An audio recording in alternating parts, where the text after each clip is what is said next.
turn down the sound to the boob tube. We got NFL Network, so I'm watching preseason foosball. The advertising is we are the CI cap instruction personnel. We are the CIP, so piteous. The kids are brats, the food is hideous. We're gonna smoke and drink and fool around. We are the North Stars. That's what the advertising's like. And even if doesn't matter if we win or lose, all the guys at Camp Mohawk are still gonna get all the chicks because they got all the money. It just doesn't matter, right? Remember that movie? That's watching NFL Network. Well, because y'all can't win, you know. Y'all can't win. There's 32 teams, okay? And only one every year wins the Pooper Bowl. Just one, okay? So, you know, one Camp Mohawk and 31 Camp North Stars. And every year they try to change Camp Mohawk and keep everybody in the advertising. So one day, your North Star can turn into Mohawk. It could happen to you. Yeah, Nicolas Cage could be a cop and have a lottery ticket and say he'd give it to you as a tip as a waitress, or what, you split the tip, split the winnings with the waitress.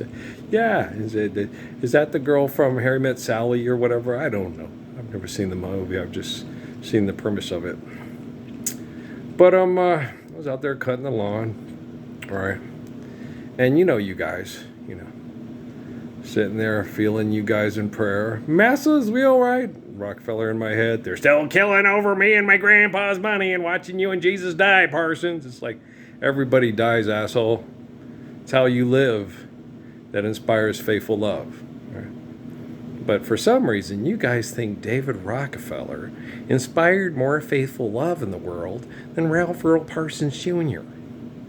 That Spencer J. Kimball, Gordon B. Hinckley, Pope John Paul, Pope Eggs Benedict, Pope Francis, heads of corporation, heads of state, Benjamin Netanyahu, Vladimir Putin, Donald Trump, Barack Hussein Obama, inspire more faithful love in people than Ralph Earl Parsons Jr., the guy they studied his whole life, had his family end up in Fort Huachuca and say, "You're just a pretender." Oh no, we're stuck on the chain gang. We're back in the chain. Do you like that song? I don't have that. I need to put that on my MP3. I think I do. I thought I had it. I thought for sure I recorded that song because I really like Chrissy Hime, right? Is that the lead singer of the Pretenders? I love that song. It's a good song. Anybody else like that song? It's a good song. Okay, let's stop talking about songs and all that bullshit. Let's talk about people, okay, that think they have the right to perform capital punishment on people that they manipulate and evolve into murderers, okay? Now, are you living the Lord's Prayer? So some guy broke into a house through a crime of opportunity and raped and murdered somebody, and now you want him incarcerated and then exterminated, right? But are you living the Lord's Prayer? Are you standing up for the Lord's Prayer? Do you think it's entirely possible that if we were living the Lord's Prayer, that man wouldn't have had the opportunity to, through a crime of opportunity, through neglect, through fighting and fucking over money, to rape and kill your daughter? Okay, so you're going to blame him for not living the Lord's Prayer and then kill him? Is that still going to give you the Lord's Prayer? Is that going to give the girl that was raped and murdered the Lord's Prayer? Okay, forgive debt and trespass and love one another in total faithful peace. Why have you forsaken me? Forgive them, Father, for they know not what they fucking do there. Right? So, why are you such an asshole? Okay, why are you on TV promoting capital punishment of people that murdered through crimes of opportunity through philanthropy when you make more money than he does? And you made more money than the girl he raped and killed. Why do you feel so good reporting these stories, perpetuating these stories, and then manipulating the conditions that someone feels like, I'm going to do that too. Fuck that shit. These people are never going to give me my propers. I'm never going to be treated with the dignity and respect of King Solomon's Israel or Muhammad's Mecca. So I might as well rape a girl and kill her and get away with it and see if their God can't catch me and stop me. But God is omniscient, omnipotent, and you have free will to live faithfully like myself and Pascal, or you can become a murdering rapist with a bank account, a a checking account, and a virtual presence in everybody's house through the linguistics of the Patriot Act, right? Anybody else want to be president? Why do you want to be president? Do you ask the ghost of David Rockefeller one night, Massa, is we all right?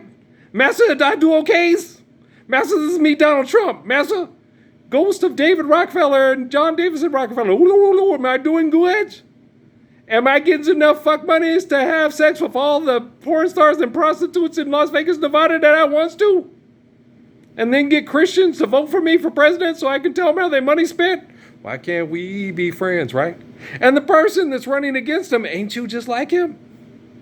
Massa, is we okay? Massa, Miss Scarlet. Slap, right? Okay. I still have Terra. You don't own land, bitch. The land more owns you than you own it. Okay? When your ancestors are buried on that land, they become the grass, and the antelope eat the grass, and then you eat that damn antelope, right? Humma pickle pie, right? Deception, disgrace. Ain't no you pandy. Robert Guillaume and motherfuckers just made that shit up. That's all they did, made that shit up. Just to make more money to fuck. They're just crazy. If you got vitiligo, it's probably because of stress in your environment. So don't take medications to restore your pigmentation. Have a less stressful environment and see what your pigmentation does. And if you have vitiligo, if a person that loves you doesn't love you just the way you are, tell them, oh, Shrek yourself. Don't go changing to try and please me. You never let me down. Is that Cameron Diaz? Well, she's fat and green. What happened? Hey, you married her, man. You took the wedding vows, right? Okay, do you understand? Fiona, Shrek, Fiona, Bueller, anyone? All right. So, all you assholes out there, okay, why are you still such a fucking asshole? Why are you so slow? Me and John Gilbert would like to know. Why are you so slow? And they call me disabled. That's okay. They'll fight like hell for a credit score and won't even stand for 2 seconds to live the truth of the Lord's Prayer like myself, Muhammad, or Jesus. Yeah, they'll gladly kill over a fucking paycheck to fuck the bimbo who takes money for sex. But they won't stand up for the Lord's Prayer a day in their lives, right? I am better in this 10-minute video, okay, than anybody on television has ever been a miserable day in their fucking existence. And then I think I got mental health issues. I might need to take drugs and antidepressants. You think? Okay. Why would you want to damage your brain through medication, okay, to survive mental placebos for hell, as opposed to just submit to faith in God and live the truth of the Lord's Prayer eternally? And then you could really, truly enjoy Roger Whittaker songs without having to pay money for it. I'll be loving you eternally. Or, for you are beautiful. It's about a guy who falls in love with a Hawaiian woman and then has to leave to fight for the crown of England. It's a really beautiful song. I love it. Well, of course, me and Hawaiian women have been like, whoa. There have been tons of Hawaiian women in my life that were married to guys that weren't as nice of a guy as me and crushed on me. Okay. And I couldn't help but crush on them. There's a lot of very pretty Hawaiian women. It's a very nice environment for healthy people to have healthy lives. You know, Jimmy Rogers, everybody does. He's got dimple knees and I'm hard to please, but everybody does it in Hawaii. And I remember when I was a kid and I used to watch the hula dancer on Hawaii Five-0. I'm like, oh my gosh, mommy, she's so pretty. But I lived in Las Cruces, New Mexico, and there's a lot of pretty indigenous women, okay, here, like Felina, that look a lot like the girl hula dancer on this. So I wasn't like, I'm going to go to Hawaii and find my wife. I was like, I'm pretty sure I could find her here in Las Cruces, El Paso. You know, Sarah Orta was cute and had long black hair and brown eyes. Yolanda Ray had the most beautiful big brown eyes and beautiful glossy hair. There was always girls at the school. Sandy Martinez was really pretty. Every time I go check the mail, I think of Rita Lucero. She couldn't be over 4'10". She was one of the cutest things you ever saw. She's big brown eyes, really cute. She was adorable. And then Pancho was telling me at dinner, because we were sitting there, and I think Dora went to school at Mayfield. I can't remember, but it was Dora Zamora who married Russell Armitage. So I was like, Dora Zamora? I remember she was cute. Yes. Pancho goes, she was a cheerleader. Yeah, I remember Dora. She was adorable. She was cute. Big brown eyes, cute. She was adorable. Right? She married Russell Armitage. She likes crazy fun guys. I liked Russell and Ryan. They told me both of Rosalie's boys are dead, and I was sad because they were funny. They were constantly riding motorbikes, stock cars, and clowning around and doing. They were a lot like their dad. Yeah. They were like sometimes an accident just waiting to happen, right? But they were funny. They were hilarious, and they had real, manly men, guy sense of humors and stuff. Yeah, so I liked the Armitages a lot. I liked Roger, and I liked Russell and Ryan, and Rosalie's wonderful, and then they had Rhonda and Robin. Yeah, Robin was a sweetheart, and I think Robin's still with us. Yeah, Robin was a real sweetheart, the oldest daughter, and then they adopted Rhonda, and Rhonda was spunky. She was the littlest, so she wasn't spoiled. She was just well cared for. She was well cared for, and she had a crush on me and used to follow me around and be kind of, and I appreciated the kind, that she was, but she could be a real pain sometimes when she did that. But we were kids, and I was like, she was Patrice's age, and I was like, she was 6 and I was 10. So, but yeah, no, but I remember that, and the only time, one time she tried to get my attention, and I was playing with the pool thing, and she threw the cue ball and crashed my finger between the cue ball and the one ball. Oh shit, that hurt. I was mad, but I didn't yell.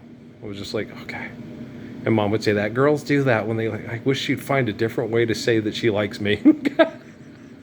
I must have made her mad. I don't know. But she did it, and she got a wild hair up her ass. But guys used to do that to me at the Boys and Girls Club in Casper, too. That's why I didn't like going there, because there was a lot of drug dealers and kids that were just mean. And so I didn't like hanging out at the Boys and Girls Club. I was glad when we got our house, we didn't have to hang out there anymore. Well, socially disadvantaged situations when people are in sexual economic conflict, okay, you might want to rethink your perception of capital punishment and resource distribution through a thing called money. Okay, guys, I love you. We'll be back. All right.